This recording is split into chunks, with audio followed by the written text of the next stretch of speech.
안녕하세요. 저는 편의점 업계 재직 중인 편선생이라고 합니다. 편의점 창업을 희망하시는 예비 점주님들과 기존 점주님들께 도움이 되고자 영상을 만들어 보았습니다. 최근 GS25에서 대표이사를 중심으로 개발 워크숍을 진행했다고 하는데요. 여기서 어떤 이야기들이 오고 갔는지 25년도에는 회사의 방향이 어떻게 바뀌게 될지 한번 알아보도록 하겠습니다. 최근 24년도 편의점 업계 실적이 공개가 되었습니다. GS를 포함한 편의점 주요 4개사는 지난해 모두 부진한 성적표를 받아들였습니다. CU와 GS는 영업이익은 감소가 되었고, 세븐과 이마트24는 영업손실이 더 증가가 되며 적자의 늪에서 헤어나오질 못하고 있습니다. 여기에 불확실한 경제 상황 때문에 올해에도 전망이 그리 좋지만은 않습니다. 편의점 전체 매출은 전년 대비 4.3% 성장하는 데 그쳤는데, 이는 지난 2023년 성장률 7.3%에 비해 3% 하락한 수준이라고 합니다. 업계에서 그래도 잘 나간다고 하는 이강 중 하나인 GS25는 지난해 매출이 8조 6,661억 원으로 전년 동기 대비 5.1% 증가했으나 영업이익은 1,946억 원으로 10.9% 감소했다고 합니다. 나머지 이강 중 하나인 같은 기간 CU를 운영하는 BJF 리테일도 연결 기준 매출이 8조 6,988억 원으로 6.2% 늘었으나 영업이익은 0.6% 감소한 2,516억 원으로 집계되었습니다. CU 별도 실적은 오는 3월에 발표를 하지만 BJF 리테일의 실적의 98%가 CU 편의점이기 때문에 큰 차이는 없을 거라 생각합니다. 편의점 수익성이 이렇게 안 좋아지게 된 이유는 소비 침체와 물가 상승, 인건비를 포함한 고정비 증가 등의 요인이 겹쳤기 때문이라고 보고 있는데, 여기에 과열된 출점 경쟁도 한몫했다는 분석을 하고 있습니다. 작년 말 기준 편의점 점포 수는 CU 18,458개, GS 18,112개, 세븐일레븐 12,152개, 이마트24 6,130개 등 약 5만 5천 개가 되었으며, 여기에다가 시스페이스, 로그인 등 다른 브랜드 편의점들과 개인 편의점들까지 합치면 아마 6만 개 가까이 존재하고 있습니다. 이런 포화 상태와 위기 속에 GS가 심각성을 더 느꼈는지 대표이사가 주최를 하여 개발 워크숍을 진행하게 됩니다. 주된 내용은 본사 손익 관련 내용인데, 올해는 정말로 본사 손익 위주의 점포, 양질의 점포만을 오픈하라고 신신당부를 했다고 합니다. GS는 영업이익이 작년 대비 10.9%나 감소했고, 영업이익률 또한 2019년 3.7%에서 2020년 3.3%, 2021년 3%, 2022년 2.8%, 2023년 2.6%, 지난해 2.2%로 지속해서 하락하고 있는 상황입니다. 사실 편의점은 첫 단추가 잘 끼워지면 계약 기간 동안 아무런 문제 없이 서로 상생하면서 쭉 잘 갈 수가 있습니다. 이 첫 단추를 잘 꿰는 일을 하는 인원들이 바로 점포 개발 부서입니다. 자리가 70% 이상을 차지하고 있는 편의점은 개발 담당들의 능력이 정말 중요합니다. 그런데 개발 담당들의 능력도 능력이지만 회사에서 그 해 전략을 어떻게 정해놓고 어떤 식으로 전략을 실행하는지가 더 중요합니다. 아무리 능력이 출중한 개발 담당이더라도 본사에서 방향성을 수익 중심이 아닌 점포수로만 포커스를 맞춰 오더를 내린다면 무분별한 입지의 점포 오픈을 20개씩 할 것이고, 본사에서 오픈 목표 수도 줄여주며 무분별한 오픈이 아닌 정말 수익이 중심이 되는 점포들만 오픈을 하라는 분위기가 형성이 되고, 그에 맞게 평가 지표도 바뀌게 되면 양이 아닌 질 좋은 점포들만 오픈을 할 수밖에 없습니다. 허서홍 대표이사는 내수 침체와 소비 심리 위축이 지속될 것으로 전망되는 만큼 저매출 점포들의 출점을 자제하고 점포당 수익을 극대화할 수 있는 전략을 구상한다고 하며, 회사 손익 중심의 체질 개선이 필요하다고 했습니다. 작년 오픈을 한 점포들의 데이터들을 보면 거의 대부분의 점포들이 회사 손익이 나지 않는 적자 점포들이었습니다.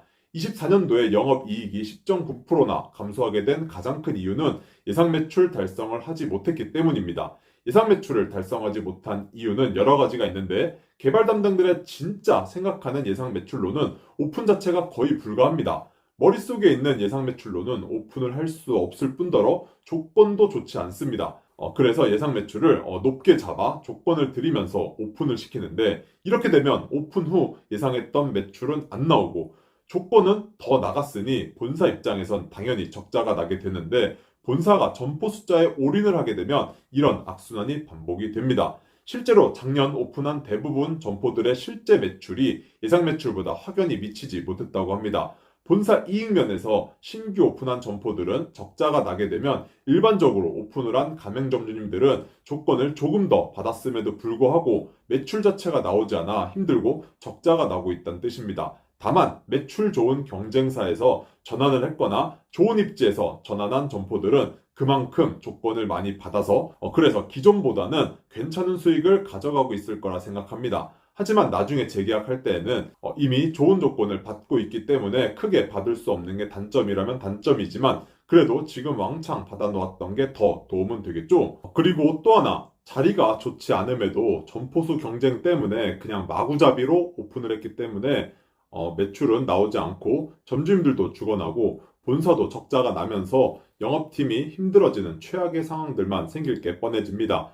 결국 이런 매출 과대 예측과 마구잡이식 오픈으로 인해 본부 손익에 악영향을 끼쳤다고 판단한 대표는 더 이상의 오픈 경쟁은 무의미하다고 판단하였고 실제로 오픈 목표도 줄이고 CU와의 점포 숫자 경쟁도 시키지 않으며 양 대신 질 위주의 오픈을 하라고 지속적으로 이야기를 했다고 합니다. 실제로 12월부터 현재까지 CU와 GS의 신규로 오픈한 점포수를 비교해보면 격차가 과거에는 거의 비등비등했지만 벌써 150개 이상 차이가 난다고 합니다. 그만큼 이제 GS25는 CU와의 점포수 경쟁에서 발을 뺀 모양새며 이번 연도는 이런 분위기가 지속될 것 같습니다.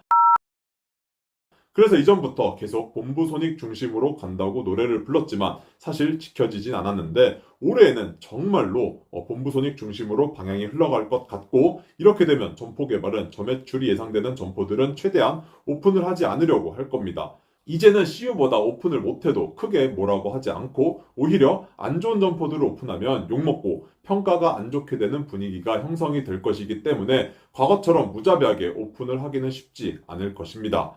그리고 고매출 본부임자 타입 위주로의 오픈은 중요하게 생각하게 될 것입니다.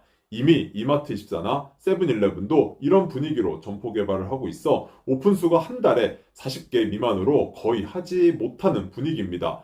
심지어 오픈보다 폐점이 많아지고 있습니다. 그래서 정말 중요한 포인트는 점포 개발보다는 상권 통합에 진심을 다할 것입니다. 영업과 개발팀이 협업을 하여 수익이 더 될 만한 곳으로 이전을 한다든지 두 개의 점포 중 하나를 폐점시키고 하나로 합친다든지 점포 확정을 통해 수익을 올린다든지 이런 활동들이 활발해질 것이며 이때 저매출 점포 점주님들께서는 계약 기간이 남았음에도 불구하고 폐점을 하여 빠져나오거나 아니면 내가 좋은 환경의 조건에서 점포를 할 수 있는 기회가 생기게 될 수도 있습니다. 그리고 편의점 창업을 희망하시는 점주님들께서는 신규 점포 소개받으실 때 그나마 다행인 건 어느 정도 안 좋은 것들은 이미 걸려져 있다고 생각하시면 되는데 하지만 그렇다고 방심하지는 말아야 합니다. 현재 분위기가 이렇다 하더라도 이런 분위기가 전국적으로 뻗어나갔다고는 장담은 하지 못하겠습니다.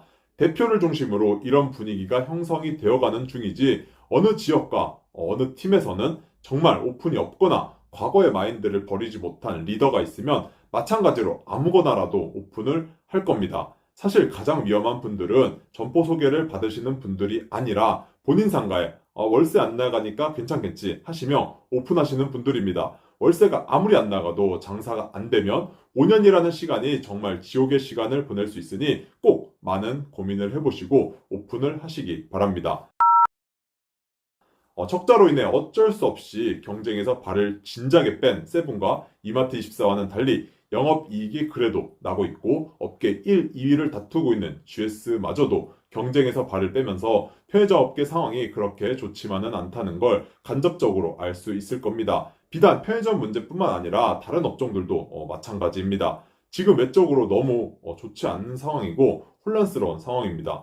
하루빨리 나라가 정상화가 되고 경제가 살아나서 우리나라 자영업자들이 기지개를 켤 수 있는 상황이 되었으면 좋겠는데 좋은 소식은 없고 매일매일 안 좋은 뉴스들만 나오니 사실 암울합니다. 오늘 영상을 보시고 최근 제 영상들을 보셨던 구독자님들이라면 편의점 업계 상황들이 어떻게 되어가고 있고 이번 연도는 어떤 방향성을 잡고 나아갈지 어느 정도는 아실 거라 생각합니다. 그러면 우리는 어떤 준비를 해야 할지 어떤 브랜드를 선택해야 할지 고민 한번 해보시고 선택에 있어 더 신중해야 좋은 결과를 얻을 수 있을 겁니다. 편의점 창업 어렵지만 소소하게 욕심 안 부리고 큰 돈이 아닌 인건비 정도 벌 생각이 있으시면 투자금도 적고 꽤나 괜찮은 창업이라 생각합니다. 현재 편의점 업계 상황이 이러니 잘 준비하시고 후회 없는 선택을 하셨으면 좋겠습니다. 잘 모르시겠으면 아래 메일 주소 있으니 상담 신청 꼭 해주세요. 혼자 고민하는 것보다 함께 고민하고 상담 받으신 것 절대 후회하지 않게 조언 드리도록 하겠습니다. 지금까지 편선생이었습니다. 시청해주셔서 감사드립니다. 좋은 주말 보내세요.